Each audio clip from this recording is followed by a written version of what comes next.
you saw the four finalists, and let me give you the names. Number 1 is Michael Myers from Dorchester. Number 2 is Paul Krim from Hanson. Number 3, Jim O'Malley from Rentham. Number 4, Chuck Mayo from Shrewsbury. And you saw the phone numbers. Let me give you those again. Anywhere in New England, 617-254-1444, and toll-free in eastern Massachusetts, 1-800-962-1444. And I feel like we're trying to raise money to keep the show on the air here. And the phones will be ringing, and we'll announce the winner at the end of the program. But right now, the wives, like in the fine tradition of game shows, have been put in the hermetically sealed front row. And I want to ask questions of you about romance and getting in the mood. First of all, contestant number 1, how did you propose to your wife, Mike? Well, from the day I met my wife, I knew that we were going to be married. So in my heart, I had already, made that step.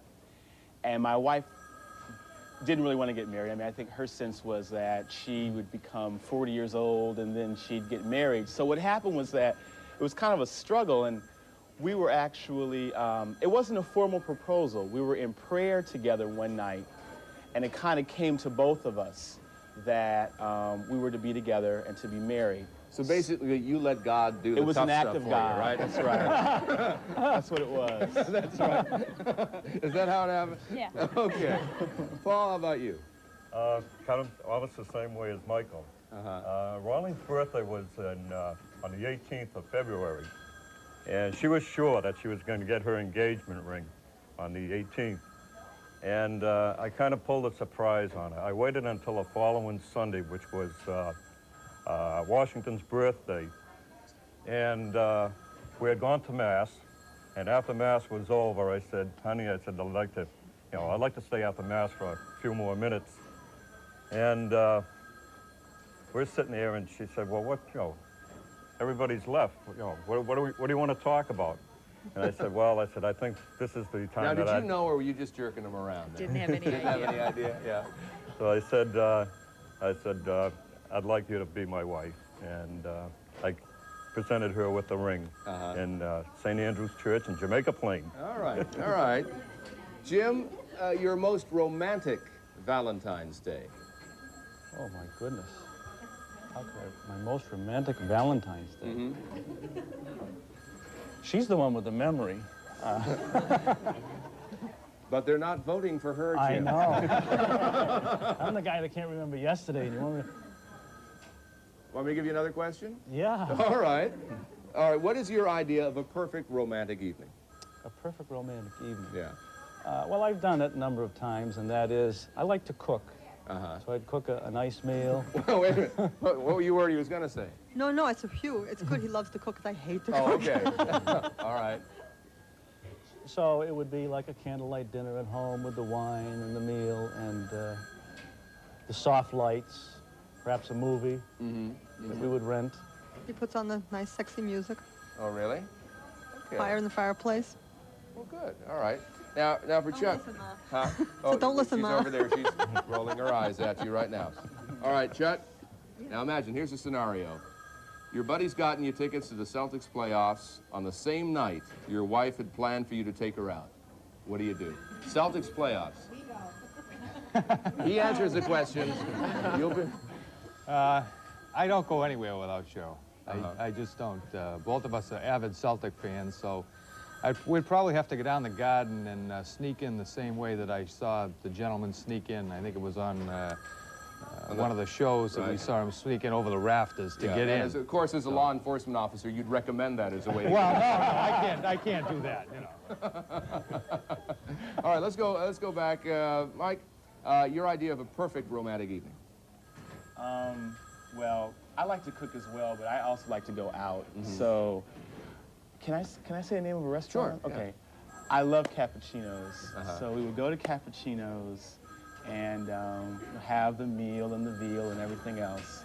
And then not so much a movie, but then just like a nice walk and then home. That's my idea of the perfect romantic evening. Paul? We like dancing and to go out and do some of the 50s That's a lot of fun for us, and Yeah. by doing that, it sort of brings back how bright our love was back in the 50s. And is it still? Is it still? Huh? It better be. It better be. Okay. Your ideal romantic evening, Jim? Didn't I do that already? Did you do that one already? Yeah. How about the? Keep me in line here How about because the, how about the one when I asked her to marry? the I was all propose, prepared yeah. for that. that's right. Because Because you dodged the most romantic Valentine's Day. That's right. How did you propose? Well, I had been away on a trip to Hawaii with my aunt and uncle, and I had been dating Jane at that time, and that revealed to me how much I didn't like being away from her.